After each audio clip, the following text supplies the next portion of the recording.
Businesses are growing rapidly at a breakneck speed, and it is very important for each of the businesses to innovate, to accelerate, to stay ahead of the curve and be one step ahead of competition. With that being said, to scale their businesses or to address the current challenges, businesses adopt newer technologies, and with newer technologies come in a whole host of complexities that we need to address. One of the major issues that we always face is when the systems are exposed to the outside world, when people are allowed to access your mission critical applications through different devices, people accessing it from different geographies or through different internet service providers, security will have a big concern, which means security risk goes up drastically. We've all done a great job of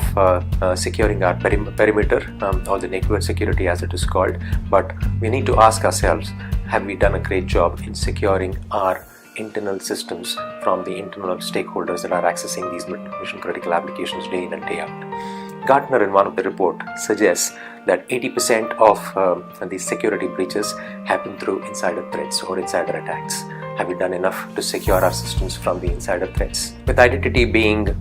defined, it is very important for us to define the access for each one of those identities based on their roles and responsibilities. It is important for us to have a system which would authenticate the users based on their username and password, and also authorize whether they are allowed to access specific applications that are trying to access. Once we have a holistic access management system, you're not only defining the identities but also managing their access to different systems. Once we've defined identities, it is very important for us to define the access to these identities as well. Who has access to what kind of applications based on their roles and responsibilities? With that being done, with identities being defined based on the roles and responsibilities, access being given, it's very important as a three-pronged approach to also monitor the user activity of each and every user who has privileged access to all of your databases, operating systems, or your critical applications. Once you define the identities and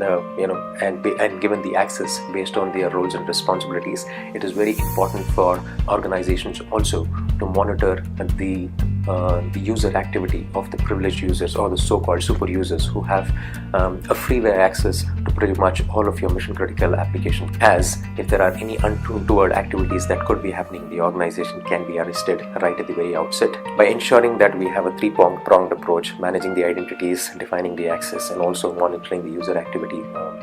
of the privileged users, we're completing the entire circle and ensuring that we are being ahead of the curve to ensure we are securing our systems against any untoward security breaches that could happen from our own internal stakeholders within the organization.